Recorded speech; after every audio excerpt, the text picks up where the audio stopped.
Hi everyone, today I'll be showing y'all how to make various retro funk canes that look like this. While these may look complex, they are actually great beginner canes that are fun to make and allow you to experiment in the process. Even if it gets messy, you'll be able to create unique and interesting designs. The key is to not get too caught up in perfection. This cane tutorial will only require basic tools such as your hands, a roller, and a clay blade. So let's get started. Step 1. Choose 4 colors, create and mold cane snakes. Each of the 4 colors of clay should be about 1/4 of a block, which is approximately 0.5 ounces. And you want 2 of the colors to be high in contrast to one another. Here I'm doing some retro funk themed colors starting from lightest to dark. I custom mixed a sky blue, a medium yellow, this magenta was already pre-mixed in the package, and midnight blue. I'm using Fimo Pro as my clay brand.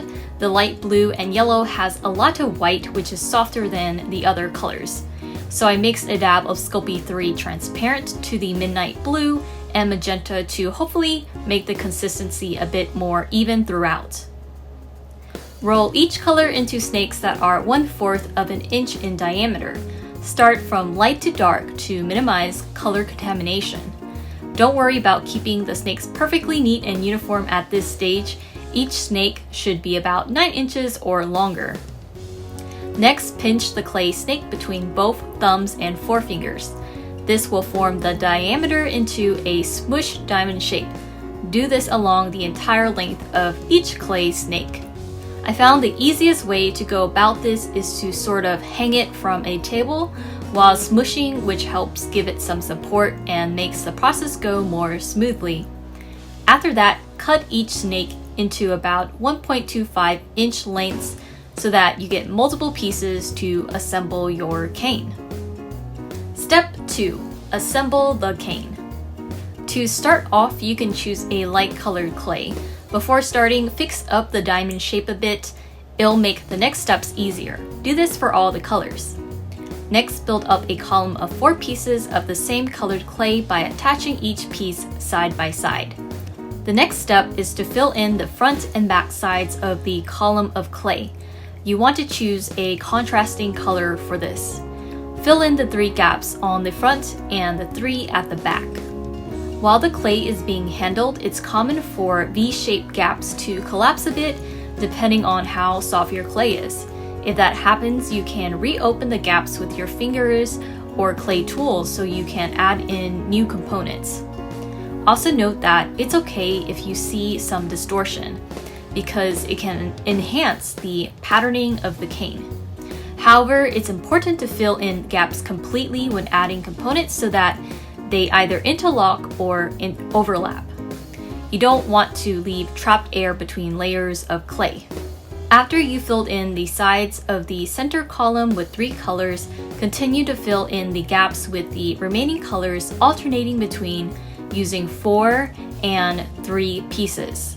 You can experiment a bit if you like. Here I'm following up with 4 pieces of sky blue colors on either sides, then 3 pieces of dark blue on either sides. Step 3. Compression and reduction. Compress the block into a rectangular shape. Next, add blocks of scrap clay to the ends. This is a neat little trick that will minimize the amount of distortion you will have to cut off at the ends after cane reduction. Apply further compression and reduction techniques to reduce the cane to 7 inches in length. You don't have to do this, but at this stage, I've made 2 copies of this cane in order to show you how to make different variations from this point. One will be used for 2 variations of kaleidoscope designs in section 4, and the other will be used for 1 mirror cane design in section 5. Section 4A, Kaleidoscope Canes. Kaleidoscope canes are made up of 3 equilateral triangles or 3 diamonds. Take the cane you've just created and trim off the distorted ends. Cut the cane into 4 equal sections and stack one over the other. You do not need to match the patterns. In fact, the less perfect the assembly, the more interesting the finished pattern will be. Then compress the cane into a square use a mixture of compressing the back and front faces of the cane and pinching across the length of the canes or pushing the sides against a clay-safe flat surface. After it is a square, reduce it to 7 inches long again. Next, I'm about to demonstrate 2 alternative kaleidoscope designs using the square loaf I've just created as a starting point. So you should have reduced it to 7 inches for your cane, but I've reduced it smaller to 14 inches so that I can cut it in half and show you 2 different variations. You don't have to do this if you only want to go with one design of your choice. But if you want to do what I'm doing and create 2 designs, go ahead and reduce it to 14 inches instead and cut it in half and set one piece aside for the other option. Section 4B, Kaleidoscope Cane Design number 1.